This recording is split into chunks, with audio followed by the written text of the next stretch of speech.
त्याचे विटेवर पाय समान आहे, त्या देवाचं नाव आपल्याला घ्यायचं. निळोबराय म्हणतात, वाचन त्याचं नाव घ्यायचं, कानानं त्याची कीर्ती श्रवण करायची, त्याचे समान पाय हृदयामध्ये धारण करायचं. वाचन नाम का घ्यायचं? माणसाला नावाचंच भूषण आहे. एवढी माणसं माझ्या समोर बसली आहे. ऐका, शास्त्र असं सांगतं प्रत्येकाच्या शरीराला 9 छिद्र आहे. ऐका, 9 छिद्र प्रत्येक माणसाच्या अंगाला आहे. त्या 9 छिद्रातून कुठल्या तरी एका छिद्रातून आपला जीव निघून जातो मरताना, याच्यात नवल नाही. तुमचा जीव निघून जातो, याच्यात नवल नाही. त्या 9 छिद्रात 70 वर्ष तुमचा जीव टिकून राहतो, याच्यात नवल आहे. आणि तो टिकवणारा परमात्मा माझा पंढरीचा पांडुरंग आहे. ऐका, अजून माझा प्रश्न आहे सगळ्यांसाठी. तुम्ही रात्री अलार्म लावून झोपता, बाळूभाऊ, अलार्म लावून तुम्ही रात्री झोपता. आता अलार्म लावून झोपल्यानंतर कोणाच्या भरोश्यावर झोपता तुम्ही? अलार्मच्या, बा कोणतरी म्हणलं, हा भरोसा कोणावर? अलार्मवर. की अलार्म आम्हाला बरोबर सकाळी 5ला उठवीन, 4ला उठवीन, 3ला दारं धरायला जायचंय, बरोबर आहे का? त्या देवानं जर ठरवलं की याला उठूनच द्यायचं नाही तर उठतान का? उठतान? वस्तुस्थिती आहे. ऐका, प्रॅक्टिकल बोलतोय. वस्तुस्थिती अशी आहे की हार्ट अटॅकच्या पुढचा अजून एक रोग आलाय मोठा. त्याला विज्ञान या भाषेमध्ये म्हणतात कार्डिक अरेस्ट. बटन दाबलं, लाईट गेली, मोटरीचं पाणी जागेवर थांबतं. मोटर एक थेंबही पुढे पाणी फेकत नाही. हृदयाचं पंपिंग, हार्ट अटॅक आलं तर हृदयाच्या नळ्यामध्ये पाईपलाईन मधून कुठेतरी अडकत अडकत रक्त पुरवठा होतो, हृदयाला झटका बसतो, त्याला हार्ट अटॅक असं म्हणतात. त्याच्यात माणूस 1, 2, 3 वेळेस जगतो सुद्धा. पण कार्डिक अरेस्ट नावाचा असा प्रकार आहे. आपण आता पाहतोय बघा, परवा आमच्या इंदूरला एक मुलगी वारली, डान्स करता करता ती डायरेक्ट कोसळली. हालू नये, बोलू नये, सैरा वैरा धावू नये. माणूस तडफडत नाही, बोलत नाही, त्याला सुद्धा कळत नाही आपल्याला काय होतंय म्हणून. कार्डिक अरेस्ट, एका सेकंदात हृदयाची कार्य करण्याची शक्ती बंद पडते. माणूस जागेवर जसा आहे तसा थांबतो. तो वळवळ करत नाही, तडफडत नाही, काही नाही. माझ्या घरातले 2 पाहुणे असे गेलेत, जेवण करून म्हणजे गावात मित्राकडून हिंडून आले, बायको संग गप्पा मारल्या सोप्यावर बसून. माझ्या सख्या मावस भावाचा सासरा मेजर होते ते आर्मीत. सगळ्यांना हिंडून आले, घरी बायको संग रुटीनच त्यांचा. मित्रांना, जुन्या मित्रांना चहा पाणी करून यायचं, घरी यायचं, बायको संग गप्पा मारायच्या, जेवायचं आणि फरशीवरच झोपायचं, बिगर सतरंजीचं. फॅन लावायचं आणि झोपायचं दुपारचं बंगल्यात. ते जे बायको संग गप्पा मारून जे झोपलं, माय बापांनो नारदाच्या गादीवर उभं आहे, उठलंच नाही, अजून नाही उठलं. पाहुणा आमचा अजून उठला नाही. का नाही उठला? देवानं ठरवलं की याला उठून द्यायचं नाही. म्हणजे चाले हे शरीर कोणाची असते. मग हे 9 छिद्र आपल्या शरीराला आहे. कुठल्या तरी एका छिद्रातून जीव निघून जातो, याच्यात नवल नाही. त्या 9 छिद्रात 90 वर्ष आपला जीव टिकून राहतो. तो टिकवणारा परमात्मा भगवान पंढरीश परमात्मा पांडुरंग आहे. त्याचं नामस्मरण करायचंय. शरीर किती घाणेरडं आहे आपलं, याची काय मोजमाप आहे का? किती घाणेरडं आहे. अरे पशु की होत पण ही नरका कछु ना होय. किती घाणेरडं आहे. असं आहे का कोण माणूस आपल्या गावात की ज्याच्या बिंबीतून गुलाबाच्या पाकळ्या बाहेर येतात? आहे असा? अरे हरणाच्या बिंबीतून कस्तुरी नावाचं अत्तर निघतंय बाहेर. माणसाच्या बिंबीतून नुसते कापसाचे गोळे निघते, ढेऱ्या मोठ्या असल्या तर. त्याचं प्रोडक्शन कुठं होते अजून विज्ञानाला सुद्धा कळलं नाही. हा ढेरीतून कापूस निघतो कसा बाहेर नेमका? असं आहे का कोण ज्याच्या नाकातून गुलाबजल बाहेर येते? आहे का कोण असं ज्याच्या डोळ्यातून अत्तर बाहेर येते? हाय? अरे जनावरांचा तरी सगळ्या अंगाचा वापर होतोय, माणसाचं काही होत नाही. इतकं घाणेरडं शरीर आहे आपलं. पशु की होतं पण नाही. काय होतंय? गुरांढोरांच्या शिंगापासून वेगवेगळ्या शोच्या वस्तू बनवल्या जातात. माणसाला शिंगच नाही तर बनवायचं काय? जनावरांच्या कातड्यापासून एवढा मृदुंग इथं वाजतोय कीर्तनात. सगळ्या गोष्टी अवैध आहे, पण हा वैद्य आहे. मसाडाच्या आणि बोकड्याच्या कातड्यापासून बनलेला हा मृदुंग आहे. आज त्याचं किती, ते मेलेल्या जनावरांचं किती पुण्य असेल की तो आज या ठिकाणी कीर्तनाला वाजतोय. जनावरांच्या कातड्यापासून वेगवेगळ्या प्रकारच्या वस्तू बनवल्या जातात. माणसाच्या कातड्याचं काहीच होत नाही. होतं काही? जनावरांच्या हाडांपासून वेगवेगळ्या प्रकारचे केमिकल औषधं बनवले जातात. माणसाच्या हाडाचं काही होत नाही. आता तर गंगेत नदीत बी टाकून देण्यात लोक. जनावरांच्या केसापासून वेगवेगळ्या प्रकारच्या वस्तू बनवल्या जातात, शोच्या वस्तू बनवतात, ब्रश बनवले जातात. माणसाच्या केसाचं काय होत नाही. त्यातली त्यात बायांचं तरी बड आहे. केसावर फुगे, पातिले, जर्मनचे, वाट्या विट्या, कप इप, गड्यांच्या केसाचं काहीच होत नाही. आणि गड्यांची केस इकली असते तर गावातले नावी आपले करोडपती झाले असते आतापर्यंत, नाही का?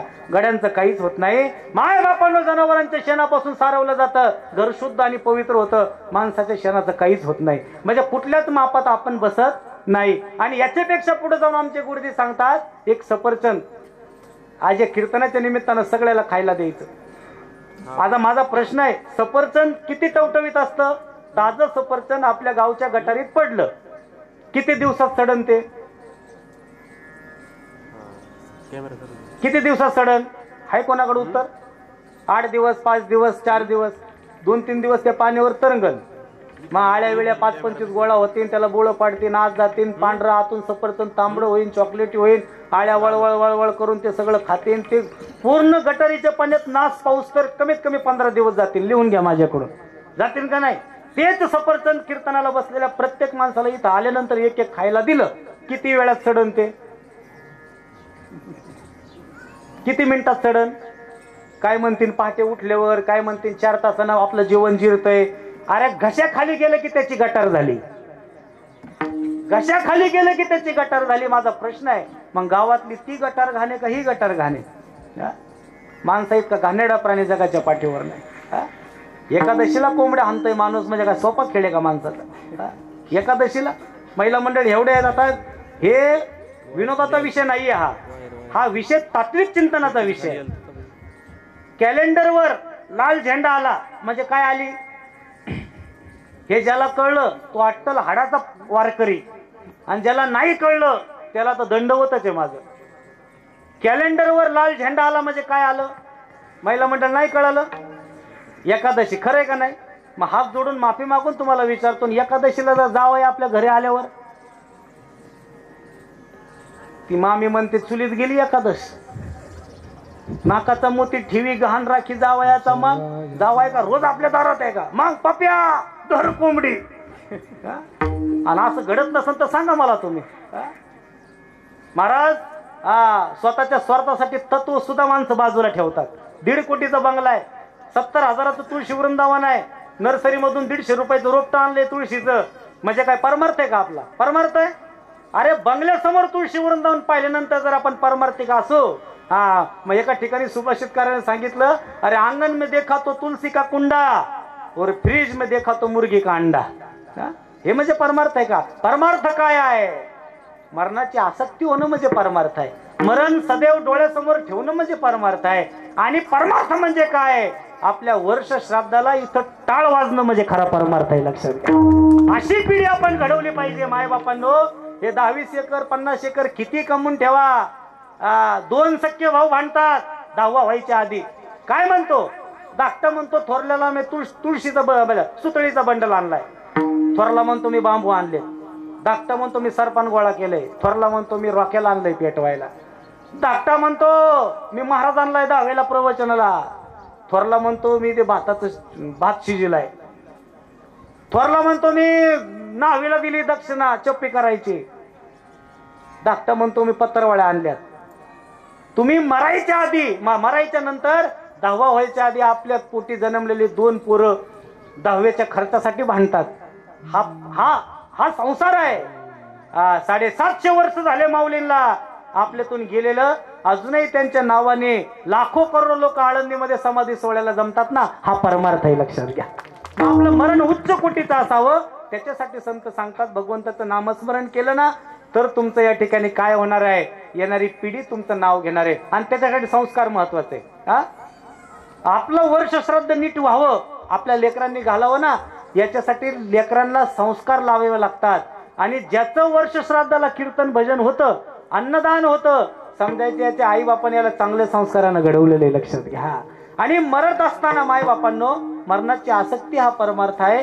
जगण्याची आसक्ती हा संसार आहे. तेच निळोबर आहे म्हणतात. नाम वाच्य श्रवण कीर्ती. भगवंताचं नाम घ्या, कानानं त्याची कीर्ती श्रवण करा, हृदयामध्ये त्याचे समान पाय धारण करा. आणि इतकं तुम्ही जर केलं, तुमच्या वर्ष श्राद्धाला कीर्तनाचा कार्यक्रम झाला, इथं टाळ वाजला, तो जीव भगवंताच्या चरणाशी विलीन होतो. तुकोबराय म्हणतात त्याचा काळ सार्थक होतो. अभंगाच्या दुसरा काळ सार्थक केला त्याने, काळ सार्थक केला त्याने, काळ सार्थक केला त्याने.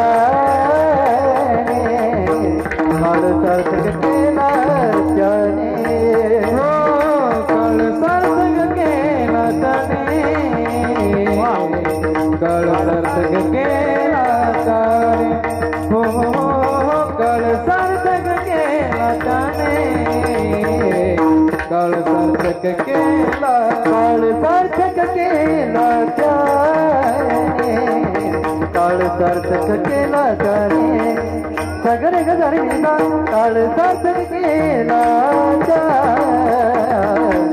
काळ सार्थक केला त्याने काळ सार्थक केला त्याने काळ सार्थक केला त्याने हो हो हो हो काळ सार्थक केला त्याने काळ सार्थक केला हरी दरीला मनी विठ्ठल दरीला मनी विठ्ठल दरीला मनी विठ्ठल विठ्ठल हरीला मनी विठ्ठल विठ्ठल हरी दरीला मनी विठ्ठल दरीला मनी विठ्ठल दरीला मनी विठ्ठल विठ्ठल हरीला मनी विठ्ठल विठ्ठल काळ सार्थक केला त्याने काळ सार्थक केला त्याने काळ सार्थक केला त्याने काळ सार्थक केला काळ सार्थक केला त्याने काळ सार्थक केला त्याने हो हो हो काळ सार्थक केला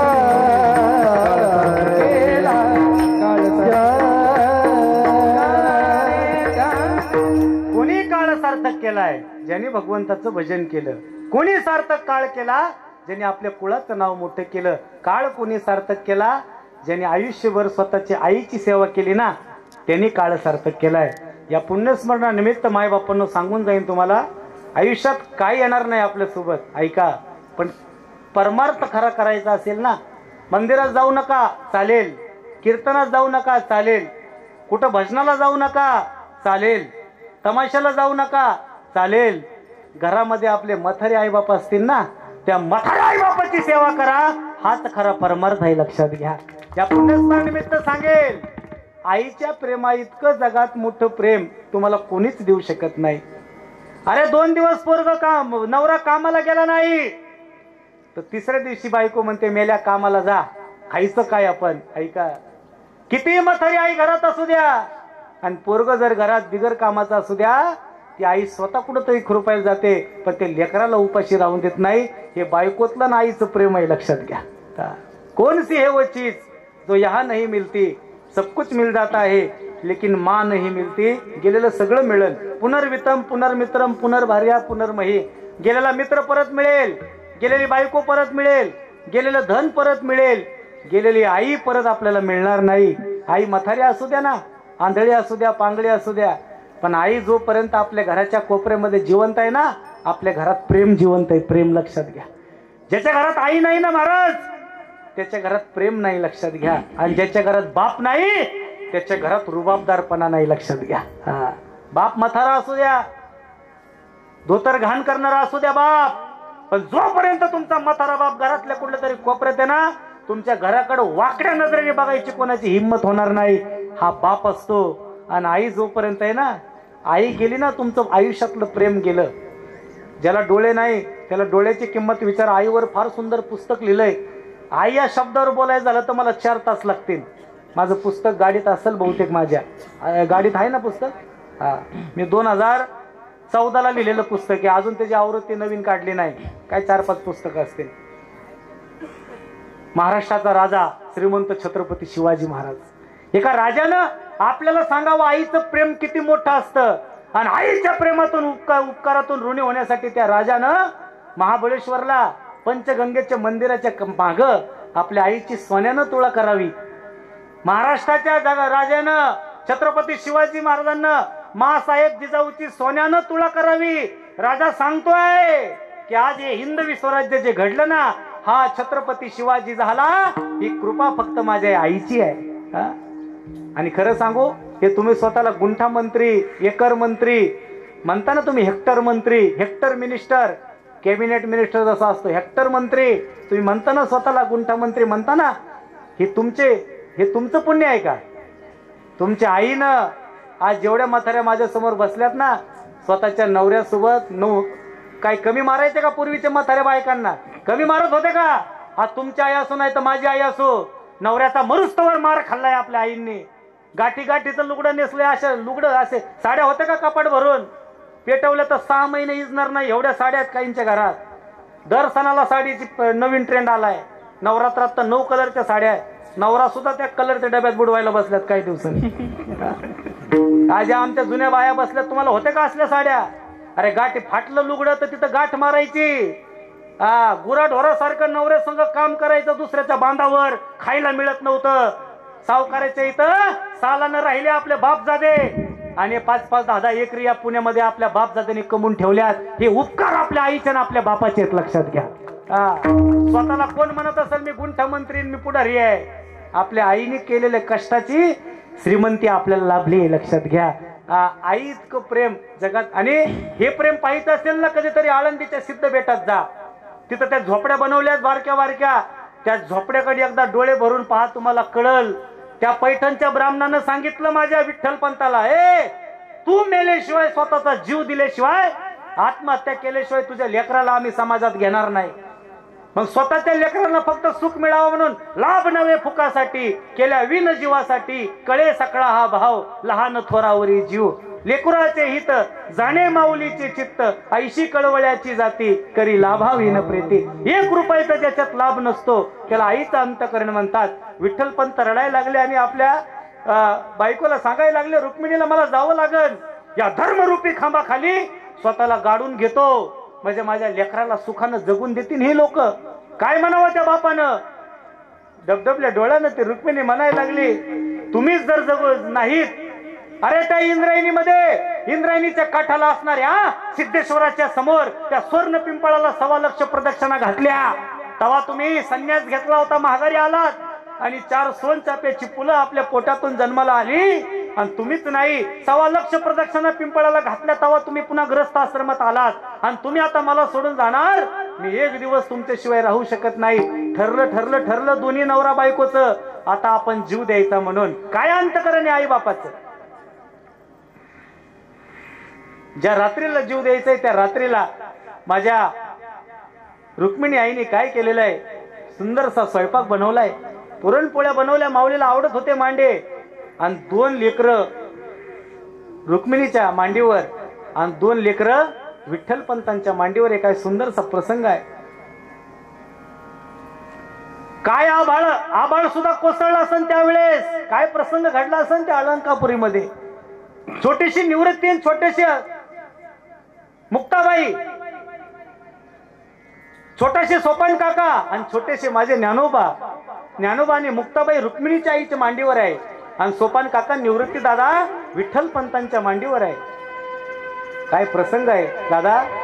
त्या सिद्ध बेटात जा, त्या झोपडी का कधीतरी टक लावून पहा, तिथं अजूनही तुम्हाला ज्ञानोबाचे आई वडील त्या इंद्रायणीच्या डोहाकडे जाताना दिसतील. एवढं वैराग्य माझ्या त्या सिद्ध बेटात जिवंत आहे. 2 लेकरं मांडीवर घेतले, डोक्यावरून, पोटावरून, पाठीवरून हात फिरवला, डबडबल्या डोळ्यांनी, खा माझ्या राजा, खा माझ्या लेका, उद्यापासून तुझे आई बाप तुला दिसणार नाही. डबडबल्या डोळ्यांनी आई का रडतीये? आपला बाप का रडतोय? आपली आई का रडती आहे? हे त्या लेकरांना कळत नाही. तरी ज्ञानोबांनी आईच्या तोंडावरून हात फिरवला. आई का रडतेस गा? आई नाही बाळा, आज तुला पोट भरून खाऊ घालते ना बाळा, मला सुख झालंय माझ्या अंतकरणाला, म्हणून मला रडू आले बाळा. 1 घास मुक्ताबाईच्या तोंडात घातला, 1 माऊलीच्या तोंडात घातला. लेकर तशी झोपी गेली मांडीवर, थापटून झोपी गेले.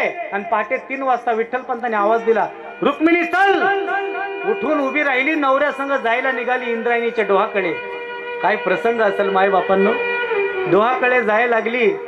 आई ना ती रक्ताच्या नात्यापेक्षा आईचे नाते महान, म्हणून तर आई या शब्दापुढे सर्व जगत लहान. आई नावाची देवालाही वाटते नवलाई, म्हणून तर पंढरीचा विठ्ठलही स्वतःला म्हणे विठाई. आई म्हणजे दुसऱ्यासाठी झिजणारे चंदन, घरासमोर फुललेले सुगंधी मोगऱ्याचे अंगण म्हणजे आई असती. आईचं अंतकरण आहे. नवरा पुढे गेलाय, नवऱ्याचा हात सोडून दिला, पळत गेली, झोपडीचा दरवाजा उघडला, चारही लेकराचे मुके घेतले, पाठीवरून पोटावून हात फिरवले. जाते माझ्या लेकरांनो, जाते माझ्या सोन्यांनो, सुखानं राहा. उद्यापासून तुम्ही आई कोणाला म्हणाल, बाप कोणाला म्हणाल, रडू नका. जगाचं कल्याण करा, जगाच्या उद्धारासाठी वाङ्मयाची निर्मिती करा. बाहेर नवरा उभा आहे झोपडीच्या, बाहेरून हाक मारली, रुक्मिणी चला आपल्याला उशीर होतोय. लेकरा जवळची माया तिथं सोडायची, घट्ट अंतकरण करायचं, परत नवऱ्या संग 10 पावलं पुढे जायचं. 10 पावलं पुढे गेली, लेकराची आठवण झाली, माझी इवलीची लेकर झोपडीमध्ये झोपलेली आहे. परत नवऱ्याचा हात असा झटकायचा आणि परत पळत यायचं आणि ते लेकरांना अशी घट्ट मिठी मारायची. डबडबल्या अंतकरणानं विठ्ठलपंत परत माघारी आले आणि रुक्मिणीला सांगता, रुक्मिणी तू लेकरांकडे लक्ष दे, मी स्वतः आत्महत्या करतो, मी स्वतः माझा जीव देतो. नाविलाज झाला, लेकरं तशी टाकली. पण इतक्यावर मन भरलं नाही माझ्या रुक्मिणीचं. निवृत्ती दादाला उठवलं, दादा जाते दादा, तुम्ही 4 जण फक्त सुखाने राहो म्हणून आज आम्ही आमचं या धर्मरूपी खांबाखाली स्वतःला गाडून घेतोय दादा. तरी मन भरलं नाही. छोट्याशा ज्ञानोबाला उठवलं, माऊली ज्ञाना तू वयानं लहान आहेस पण ज्ञानानं सगळ्यांपेक्षा मोठा आहे. ज्ञाना उद्या माझी छोटीशी मुक्ताबाई उठल, माझं सोपान उठेल, आई कुठे बाबा कुठे म्हणून लोकांच्या बांधानं पळतील. ज्ञाना मी पदर पसरते तुझ्या समोर. ज्ञाना आजपासून तूच यांची आई आणि तूच यांचा बाप हो. तेव्हापासून माऊली साऱ्या जगाची बाप झाले, आई झाली. काय प्रसंग असेल, ती इंद्रायणी सुद्धा ढसाढसा रडली असेल. जड अंतकरणानं लेकराच्या सुखासाठी इंद्रायणीचे डोहात स्वतःचा आत्मबलिदान देणारी आई आणि आत्मबलिदान देणारा बाप या जगाच्या पाठीवर दुसरा कोणी पाहिला नाही. पाहिलाय कोणी? पाहिलाय कोणी? विठ्ठल विठ्ठल. आणि म्हणून आईच्या प्रेमाची सर या जगात पहिलं जगातलं खरं प्रेम आमच्या कट्टर शेतकऱ्याला माहित आहे. तुमच्या दारातली गावरान गाई आणि तिचं वासरू. जगातलं गावरान गाई इतकं प्रेम कुणी करू शकत नाही. आई बी नाही आणि संत बी नाही. आणि 2 नंबरचं जे प्रेम आहे ते आईचं प्रेम आहे. आज या घरातून या अंगणातून आज आई साहेब ज्या गेल्यात, पहिलं पुण्यस्मरण त्यांचं आहे. खऱ्या अर्थानं पुण्यस्मरण होतंय. किती सौभाग्याची गोष्ट आहे. मायबापांनो, हा दुःख करण्याचा दिवस तर आहेच, पण त्याच्यासोबत इथं परमार्थ घडतोय. आणि आज आपल्या घरातली व्यक्ती भगवंताच्या चरणाशी विलीन होतीये. ह्याची विष्णूची महापूजा अनुभव नव्हे दुजा. म्हणून मायबापांनो, आई बापाची सेवा करा. आई बाप म्हातारे असू द्या. खरं सांगू तुम्हाला दादा, दुःख का वाढलं या जगात? प्रदीप भाऊ, सगळं आलंय आता. एका मिनिटात जगात काय घडतंय ते आपल्याला कळतंय. विज्ञान इतकं हाय झालंय, सगळे सुख सुविधा आपल्यापर्यंत पोहोचल्यात, तरी माणूस दुःखी का झाला माहित आहे का? आपल्या घरातल्या म्हाताऱ्या माणसाच्या अवहेलना व्हायला लागल्या, घरातल्या म्हाताऱ्या माणसाच्या हाल व्हायला लागले, घरातल्या म्हाताऱ्या माणसाच्या चेष्टा व्हायला लागल्या. आणि म्हणून आपल्या जीवनात दुःख वाढायला लागलंय. ज्या दिवशी आपल्या घरातले आपले म्हातारे आई बाप, आपले म्हातारे आपले बुजुर्ग लोक सुखी असतील ना, ते घर ते अंगण खऱ्या अर्थानं सुखी आणि समृद्ध झाल्याशिवाय राहणार नाही. आणि म्हणून आपली आई कशी असू द्या मायबापांनो, जिवंत आहे तोपर्यंत सुख आहे. ज्याच्या घरात आई नाही, कीर्तन संपल्यावर त्याला विचारा, बाबा तुला कसं वाटतंय? त्याचं जीवन नरक यातनं इतकं भयानक होतं, लक्षात घ्या. आणि म्हणून मायबापांनो, आज या घरातून जे आपले आईसाहेब गेलेले आहेत त्यांच्या पहिल्या पुण्यस्मरणाला त्यांचं जे कुटुंब आहे सोनवणे परिवार, त्या सोनवणे परिवाराला दुःखातून सावरण्याचं भगवान परमात्मा बळ द्यावं. आई इतकं प्रेम तर त्यांच्या जगात त्यांच्या घरात कुणीच देऊ शकत नाही. तरी देखील आईनं दिलेले संस्कार, या संस्काराचं फळ हे जमलेला समुदाय आणि संस्काराचं फळ आज या ठिकाणी कीर्तनाचा कार्यक्रम आयोजन केलाय. म्हणून काळ सार्थक केला त्याने, धरीला मनी विठ्ठल. मनामध्ये ज्यानं विठ्ठल धारण केलाय ना, त्याच्याच पुण्यस्मरणाला कीर्तनाचा कार्यक्रम होतो. माझे निळोबराय म्हणतात अभंगाच्या 3ऱ्या चरणामध्ये,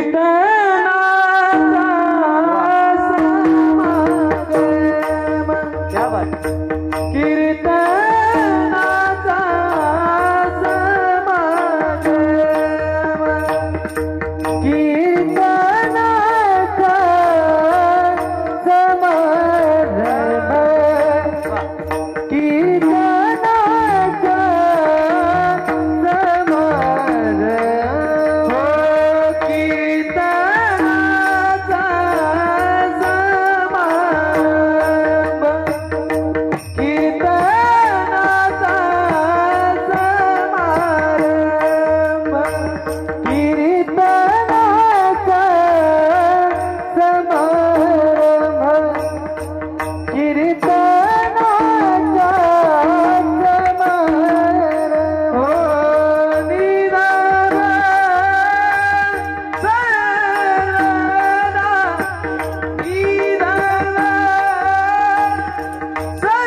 एक अर्थ लावताना मी याच्यावर ठाम नाही, परंतु काळ सार्थक केला त्याने. कुणाचा काळ सार्थक झाला?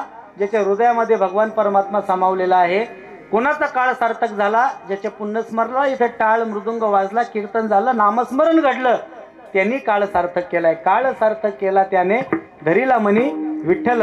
एक सुभाषितकार फार सुंदर म्हणतात, पुण्यस्मरणाला ते पण आईच्या, कीर्तन ठेवणं याला फार मोठं अंतकरण लागतं. हे कशावरून? सुशीलो मातृपुण्येनं पितृपुण्येनं चतुरता, उदार वंश पुण्येनं आत्मपुण्येनं सौभाग्यता. सुभाषितकार म्हणतात, ज्यांच्या ज्यांच्या घरात संस्कार संपन्न पिढी जन्माला येते. मागं बॅनर वाचला, बॅनरवर 2-3 नाव मला मेजर दिसले. म्हणजे ज्या कुळामध्ये शिपाई जन्माला येतो ते कुळ पवित्र आणि पावन आहे. जननी जने सो भक्त जने या दाता शूर, नाही तो जननी वांज बली क्या खोवेगा नूर. हा, याचा अर्थ असा आहे, आईच्या उदरातून जन्मावा सैनिक, आईच्या उदरातून जन्मावा मावळा, आईच्या उदरातून जन्मावा माळकरी, आईच्या उदरातून जन्मावा एक टाळकरी, आईच्या उदरातून जन्मावा एक विनेकरी, आईच्या उदरातून जन्मावा मृदुंग वादक गायक, नाही तर ती आई वांज राहिलेली बरी. सुभाषित करा. हा, सुशीलो मातृपुण्येनं. सुभाषितकार म्हणतात, ज्यांच्या ज्यांच्या घरामध्ये संस्कार संपन्न पोरं जन्माला येतात, आईची पुण्याई आहे. ज्यांच्या ज्यांच्या घरामध्ये आईचे जे 16 संस्कार सांगितलेले आहे जीवसृष्टीमध्ये, ते आता हे 16वं संस्कार आहे, लक्षात घ्या. शेवटचं वर्ष श्राद्ध म्हणजे याच्यानंतर संस्कारच नाही. 16वं संस्कार करण्याची दानत आहे, आईची पुण्याई आहे. सुशीलो मातृपुण्येनं पितृपुण्येनं चतुरता. बापाची पुण्याई ज्या घरात असेल, मुलं हुशार जन्माला येतात. ज्यांची ज्यांची मुलं, आता मेजर होणं म्हणजे काय, हुशारपणाचंच लक्षण आहे, ही बापाची पुण्याई आहे. उदार मुलं. सुशीलो मातृपुण्येनं पितृपुण्येनं चतुरता, उदार वंश पुण्येनं. ज्या घरामध्ये उदार मुलं जन्माला येतात, दानशूर देणगी देणारे, दान धर्म करणारे मुलं जन्माला येतात, 72 पिढ्याची पुण्याई आहे. बापाची 5 एकर, पोरांनी स्वतःच्या कर्तृत्वाच्या बळावर 5 एकराची 10 एकर कमवली, पोरग स्वतः कर्तृत्वान जन्माला आलंय. याच्या विरोधात एक श्लोक आहे, उन्मातो मातृदोषेनं पितृदोषेनं मूर्खता, कार्पण्य वंश दोषेनं आत्मदोषेनं दरिद्रता. म्हणजे ज्यांच्या ज्यांच्या घरात अख्ख्या गावाला ताप देणारी मुलं, दारू पिणारी, गांजा पिणारी, पुड्या खाणारी, गाय छाप वाढणारी पोरं जन्माला येतात, हितली सोडून सांगतोय, समजायचं आईचं पाप आहे. हा हा, दारू पिणारी पोरं, गांजा पिणारी पोरं आणि गावाला ताप देणारी पोरं जन्माला आली, आईचं पाप आहे. 10वी 12वीला 5-5 फाईटी झाल्यात, विषयच निघाना. बापाचं मूर्ख पोरं ज्या घरात जन्माला येतात ते बापाचं पाप आहे. चांगल्या कामाला 1 रुपये द्यायची ज्याची दानत नाही, 72 पिढ्याचं पाप आहे. आणि बापाची 4-5 एकर बाई आणि बाटली पाहिजे फुकून टाकली, समजायचे स्वतः दारिद्र्यवान जन्माला आलंय. मग आपल्या कुळात मुलं कशी पाहिजे? बाजी प्रभू देशपांडेंसारखी. हा, काय मरण मागितलं? एक छोटासा प्रसंग सांगतो, या ठिकाणी थांबतो. 12 वाजायला 5 मिनिटं बाकी आहेत. काय मरण मागितलं त्या वाघानं? बाजी प्रभूंना जन्माला घालणारी सुद्धा एक आई आहे. काय मरण मागितलं? पहिले तानाजी मालुसरे आणि सूर्याजी मालुसरे, दुसरे बाजी प्रभू देशपांडे आणि फुलाजी प्रभू देशपांडे. सख्खे 2 भाऊ एकाच युद्धात लढतात. त्या गडापूरच्या घोडखिंडीमध्ये 65 वर्षाचा तरणा भांड मथारा आपले शेंडीची गाठ सोडली, हातामध्ये दांडपट्टा घातला, तारीख तिथी वेळ आणि वार लिहून घ्या. नावापुरता शिवचरित्रकार नाही, ऐका. आषाढ शुद्ध पंचमी, आषाढ शुद्ध षष्ठी, आषाढ शुद्ध सप्तमी. तारीख 10 जुलै 1660, 11 जुलै 1660, 12 जुलै 1660. वेळ लिहून घ्या. रात्री 10:35 पन्हाळगडाहून निघाले, सकाळी 5:20 गजापूरच्या घोडखिंडीमध्ये पोहोचले. वार मंगळवार, बुधवार, गुरुवार. समोरचा सिद्धी जोहर, सिद्धी मसूद. तो सिद्धी मसूद बोलता है, बाजी क्या करता है? अरे खिल्ले दक्कन के तहत मार खाता है क्या? आजा हमारे जहागीर में, बादशाह तुझे जहागीरदार कर देंगे. काय म्हणावं या देहानं? ए सिद्ध्या, अरे तू तुझ्या जिंदगीवर माझ्या शिवाजी राजानं मला काय कमी केलंय का? राजांना बाजी म्हणतात, राजे चालते व्हा, विशालगडावर जा आणि तिथं गेले की तोफेचे 3 बार द्या. तोफेचे बार झाले की बाजी खुशाल जातो. बाजी खुशाल जातो म्हणल्यावर माझ्या शिवाजी महाराजांच्या डोळ्यात डबडबल्यात पाणी आलं. अरे अश्रू आले डोळ्यातून. कुठं जातो बाजी? बाजी कुठं जातो? माझ्यासोबत विशालगडावर चला. या खिंडीत तुम्हाला एकटं सोडून मी जाणार नाही. काय म्हणावं माझ्या बाजीनं? राज ही संधी माझ्या हातून घेऊ नका राज. ही संधी माझ्याकडून हिरावून घेऊ नका राज. हा बाजी या खिंडीत मेला तो 450 वर्ष झाले तरी लोक तुमच्या सोबत माझं नाव घेतील. आणि आज बाजी जर जिवंत राहिला तर तुमच्या सोबत बाजीचं नाव कोणी घेणार नाही. राज हात जोडतो राज. माझ्या समाधीची जागा ठरली आहे राज. या गडापूरच्या घोडखिंडीमध्ये हा बाजी आता समाधिस्थ होणार आहे राज. अरे जिवंतपणी स्वतःला मरण लिहून ठेवणारी माणसं आहे. या गजापूरच्या घोडखिंडीत माझ्या समाधीची जागा ठरली आहे. शिवबा म्हणतात बाजी चला माझ्या सोबत. बाजी म्हणतात राजे निघा. तुम्हाला शपथ आहे जगतजननी तुळजा भवानीची आणि तुम्हाला शपथ आहे हिंदवी स्वराज्याची. अरे लाख मेले तरी चालतील. लाखाचा पोशिंदा जगला पाहिजे. जा माझ्या समाधीची जागा ठरली आहे. इथं समाधी घेतो. आम्ही जातो आमुच्या गावा. आमुचा राम नाम घ्यावा. जिवंतपणी मरणाची अपेक्षा ठेवणं हा परमार्थ आहे आणि जगावं वाटणं हा संसार आहे. आणि बाजी प्रभू देशपांडे त्या ठिकाणी अरे 65 वर्षाचा मथारा हातात दांडपट्टे 18 तास त्या गजापूरच्या घोडखिंडीत असा गर गर गर गर दुश्मनाची मुंडकी छाटत होता. आणि तेवढ्यामध्ये तो सिद्धी मसूद बोलताय क्या देखते हो मेरे तरफ उस बुड्ढे को मारो. अरे धनुष्याला बाण लागला गेला. बाण सुटला. बाजीच्या कंठात बाण घुसला आणि बाजी प्रभू खिंडीत आडवे पडले. शेंदूर फासले हनुमानासारखे बाजी. अंगावर एक जागा राहिली नव्हती जिथं जखम झालं नव्हता. अरे शेंदूर फासले हनुमानासारखे बाजी दिसत होते. खिंडीत आडवे पडले आणि बाजीनं तिरक्या मान करून विचारलं अरे काय बघतोस माझ्याकडे? सांग माझा राजा विशालगडावर पोहोचला का? सगळ्या मावळ्यांनी नकारार्थी माना हलवल्या. काय? अरे राजा विशालगडावर गेले नाही. तोफेचा बार झाला नाही. मग बाजी मरतो कसा? विड्यावर आपला विटेवर भर दिला आणि पुन्हा दांडपट्टे घेऊन बाजी उभे राहिले आणि कंठात बाण घुसलेला आहे. तो सिद्धी बोलताय उस बुड्ढे को मारो. अरे राजे विशालगडावर पोहोचले. तोफेचे 3 बार झाले आणि हातातले दांडपट्टे फेकून दिले. ठरवलं असतं तर जिवंत निघून आले असते. दांडपट्टे फेकून दिले. अरे त्या गडापूरच्या घोडखिंडीत रक्ताचे पाट वाहत होते. बाजी प्रभू देशवारे उसाचे टिपरे व्हावे. बाजीचे हातापायाचे तुकडे त्या खिंडीत पडले. पण शेवटच्या मातीतून श्वासातून उडालेल्या मातीच्या कणाला बाजी सांगत गेले जा जा विशालगडावर सांगा माझ्या राजाला मरण कसं असतं. अरे बाजी नुसता मातीत नाही गेला. मातीसाठी गेला. मातीत मरणारे काय असतात? मातीसाठी मरणारे छत्रपती शिवाजी महाराजांचे मावळे असतात. काय प्रसंग आहे? स्वतःचं मरण लिहून ठेवणारी माणसं आहे. फार भरपूर याच्यावरती बोलता येईल. मायबापांनो म्हणून काळ सार्थक केला त्याने धरीला म्हणे विठ्ठल. मायबापांनो आईच्या उपकारातून ऋणी होण्याचं एक प्रयत्न छोटासा माझ्या शिवबानं केलाय. आपण सगळे करूयात आपण सगळे. गावात तुमच्या अखंड हरिनाम सप्ताह होतो. मोठी यात्रा होते. आईच्या ज्याची आई जिवंत आहे. कारण ही परंपरा शिवरायांनी लावून दिली आपल्याला. माहित आहे तुम्हाला? कनकगिरी त्या कर्नाटक मध्ये शिकारीला निघाले शहाजीराजे आणि घोड्याच्या पायाला वेल अडकली. वेल घोडा आदळला. खाली घोडा आदळला आणि एक दगड माझ्या शहाजीराजांच्या छाताडावर बसला. वारले शहाजीराजे तिथं. शहाजीराजे कर्नाटकला वाढला आणि इकडं राजगडावर जिजाऊ सती जायला निघाल्या. जगातली सती प्रथा पहिली नष्ट करण्याचं काम राष्ट्रमाता मासाहेब जिजाऊंनी केलंय. ऐका सती निघायला सती निघाल्या मासाहेब जिजाऊ. तर मासाहेब जिजाऊंना सती जाण्यापासून अडवणारे छत्रपती शिवाजी महाराज आहे. अरे मिठी मारली आपल्या आईला. जसं एखादं वासरू आपल्या आई गायला जसं बिलगत तसं बिलगले. हंबरडा फोडला. मासाहेब तुम्हीच जर मला सोडून निघून गेलात तर तुमच्या उपकारातून आम्ही मुक्त कसं व्हायचं? 9 महिने 9 दिवस तुम्ही आम्हाला पोटात सांभाळलं मासाहेब. मासाहेब याच्यासाठी सांभाळलं का? जगा आमच्यासाठी जगा. हिंदवी स्वराज्य दिल्लीच्या तख्त्यावरती फडकणारा भगवा पहा आणि मग खुशाल चालते व्हा. आणि म्हणून तर 6 जून 1674 राज्याभिषेक झाला आणि त्याच्यानंतर बरोबर 11 दिवसांनी 17 जून 1674 मासाहेब जिजाऊ निघून गेल्यात. विचार करा तुम्ही. सती जाण्यापासून वाचवले आहे. एक प्रयत्न छोटासा करा. आईचं वजना इतकं काही 70 किलो 65 किलो तुमची आई असेल आणि ही परंपरा शिवाजी महाराजांनी त्या the hill station of Maharashtra महाबळेश्वरामध्ये पंचगंगेच्या मंदिराच्या पाठीमागे एक पाटी लावली आहे. इथे श्रीमंत छत्रपती शिवाजी महाराजांनी माँसाहेब जिजाऊची सोन्यानं तुळा केली ते स्थळ. मग आपण सोन्यानं तुळा करू शकत नाही.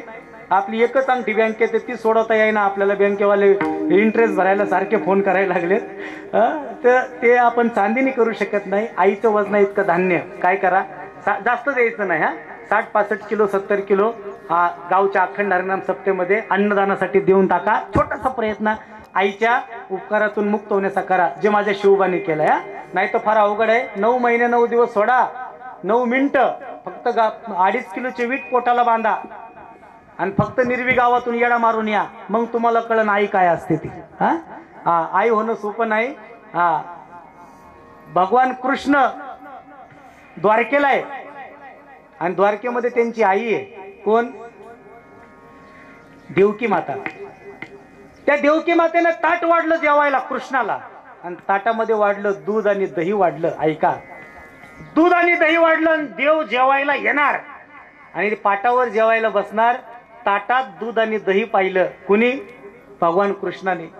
अरे जसं ताटात दूध आणि दही पाहिलं जमिनीवर लोळून लोळून माझा कृष्ण रडायला लागला.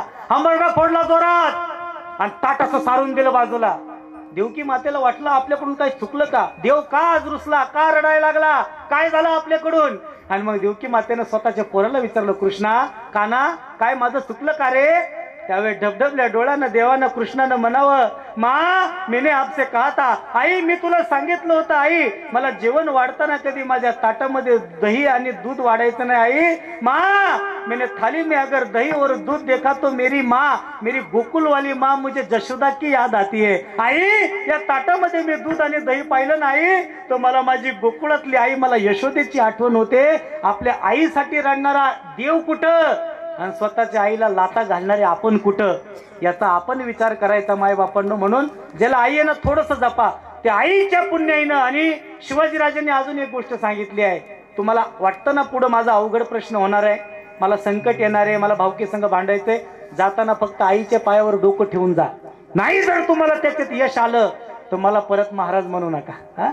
फक्त घरातून बाहेर निघताना आईच्या पायावर डोकं ठेवा. माझे शिवराय कुठल्याही प्रसंगाला जाताना आईला नतमस्तक व्हायचे. याचा परिणाम एकही युद्धामध्ये पराभूत नाही. जगाचा राजा the legend of Chhatrapati Shivaji Maharaj आहे. म्हणून झालेली सेवा तुम्हा सगळ्यांच्या चरणी समर्पित करतो. किंबहुना आज आई साहेबांच्या प्रथम पुण्यस्मरणानिमित्त त्यांच्या कुटुंबाला या दुःखातून सावरण्याचं भगवान परमात्मा ताकद द्यावं. वास्तविक पाहता आता आम्ही ऑन द वे आहे. थोडक्यात ऑन द वे म्हणजे मी प्रयागराजाकडे चाललेलो आहे. गाडी वगैरे आमची सगळी भरून तयार आहे. आता ही पोरं आळंदीला जाणार आणि मी इकडूनच आता प्रयागराजला चालणार आहे. आता ट्रॅव्हल्स बी निघालेली आहे. आता बऱ्यापैकी निर्वी पार करून जामखेडकडे श्रीगोंदेपर्यंत गाडी पोहोचली असेल. तर अशा पद्धतीने आता प्रयागराजकडे चाललोय. पण आमचे बाळूभाऊ सोनवणे असतील, आमचे प्रदीप भाऊ असतील, आपल्या गावातले सर्व हितचिंतक यांनी आग्रह केला, महाराज तुम्हाला सेवा करावी लागेल. आणि या सेवेच्या निमित्तानं या ठिकाणी येण्याचा योग आलाय. आणि मायबापांनो एक जाता जाता आज आई साहेबांच्या प्रथम पुण्यस्मरणानिमित्त आवाहन करणार आहे. आणि तुम्ही सगळे पाळणार ना? बोला ना, पाळणार का नाही? मी जे आवाहन करेल तुम्ही स्वीकारणार का नाही? सगळे हात वर करा, स्वीकारणार म्हणून. करणार का नाही? नक्की. श्रद्धांजली वाहू नका. हीच श्रद्धांजली खरी आहे जी मी तुम्हाला आता तुमच्याकडून विचारून घेणार आहे. ऐका काय करायचंय संकल्प आज. ऐका, कुणाच्या पुण्यस्मरणाला गेले ना? पुण्यस्मरणाला गेले ना कोणाच्या? गेले ना? तर तिथं नटून बसू नका. नटून म्हणजे कसं? मला चालत नाही खायचं, मी वर्ष श्राद्धाचं खात नाही, मी 10वेचं खात नाही, मला हे कशाला चालत, मी काशीला कशाला गेलता, काशीला काशी करायला. आज शपथ घ्यायची सगळ्यांनी. सगळ्यांना मरायचंय. असंच आपलं शरीर घाणेरडे, 9 छिद्रातून नुसती घाणच बाहेर येते. काय जपता याला? एक जण मला आता परवा मी जाऊन आलो प्रयागराजला, प्रदीप भाऊ. येताना मी 2-3 कॅन आणल्या गंगेच्या. आणि एक बहादर मला फोन करतोय, महाराज गंगेचं पाणी घरात ठेवू नये. म्हणलं का ठेवू नये? नाही, त्याच्यात लोकांनी हस्त्या टाकलेल्या असतात. लोकांची मेलेली राख तिथं त्याच्या पाण्यात असते आणि ती राख त्या पाण्यात मिळून आपल्या घरात येते आणि आपल्या घरात अशांती पसरते. आपल्या घरातलं सुख निघून जातं. अरे म्हणलं येडा वेडा आहे तू, काय नेमकं? तीच राख धरणात येते, तेच आपलं ग्रामपंचायत तेच फिल्टर करते, तेच नळा वाट्या आपल्या दारात येते आणि तेच तू राख कना कना हाणतोय 2-3-4 ग्लास तू, तवा तुझ्या पोटात जात नाही का? हे सगळं थोटांडे हा, आणि थोटांडपणा सोडून द्या. परमार्थ काय माहितीये का? काळाच्याही पायावर मस्त काळाच्या मस्तकावर पाय ठेवणारे आपण आहे. तुकाराम तुकाराम नाम घेता कापेय. काळाला घाबरणारे आपण आहे का? म्हणून हे सगळं सोडून द्यायचं. हा प्रसाद आहे. आज जे इथे जेवण बनवलंय आणि इथं एक तर त्यांनी आयोजन केलेलं असतं व्यवस्थित, आम्हाला चालत नाही. मग येतो कशाला श्राद्धाला? हे सांगायला की मला जेवण चालत नाही. तुम्हाला जन्म दिलेल्या तुमच्या आईची शपथ आहे, तुम्हाला तुमच्या 72 पिढ्याची शपथ आहे. जर तुम्ही पुण्यस्मरणाचं खाल्लं नाही माझ्या सकट, मी खात असतो सगळ्याच्या आधी मी बसत असतो. महाराज हे प्रसाद आहे. मेलेल्या माणसाला कसला लोभ आहे, कसला स्वार्थ आहे, कसली अपेक्षा आहे, कसला दंभ आहे, कसला अहंकार आहे त्याला. शिवाजी महाराज म्हणायचे माणूस मेला वैरत्व संपलं. ज्या 32 जाताच्या बोकडाला महाराजांनी आडवा फाडलाय त्याचीच कबर, त्याच्या मुंडकेची कबर प्रतापगडच्या पायथ्याला माझ्या शिवबानं बांधली का नाही? मेल्यानंतर वैरत्व सगळं संपून जातं. आणि तुम्हाला कसलं पाहिजे? मी काशीला गेलतो ना अयोध्येला गेलतो, जाऊच नका, इथंच राहा. का सांगतोय असं? कारण आपल्याला बी मरायचंय ना, आपला बी 10 वर्षात कुणीतरी खायला येणार आहे. हे साधा प्रश्न आहे ना. जसं करशील तसं फिरशील. बरं म्हणायचं जो म्हणतो मी खाणार नाही, बघ तू बी मरणार आहे ना. आणि तुझा 10वा कोण खाईल? तुझं वर्षात कोण खाईल? आम्हालाच खावं लागेल. म्हणून विनंती आहे सगळ्यांना, हे असलं काही पाळू नका. प्रसाद आहे. आणि सांगितलं ना आपल्या वर्ग, वदनी कवळ घेता नाम घ्या श्री हरीचे, सहजवन होते नाम घेता फुकाचे, जीवन करी जीवित्व अन्न हे पूर्ण ब्रह्म. अन्न हे पूर्ण ब्रह्म आहे. उदर भरण नोहे जाणीचे यज्ञ कर्म. अन्न काय? अन्नाला कसली बाधा आहे? कसला दोष आहे अन्नाला? हे आपलं पोट मध्ये यज्ञ आहे. आपण यज्ञात जशी आपण आहुती टाकतो तसं अन्न रूपी आहुती आपण आपल्या तोंडावाट्या आपण आपल्या उदर भरण नव्हे, पोट भरणं नव्हे. काय आहे? जाणीचे यज्ञ कर्म. हे यज्ञ कर्म आहे. मग यज्ञ करत असताना याला बाधा कसल्या, दोष कसल्या? आणि म्हणून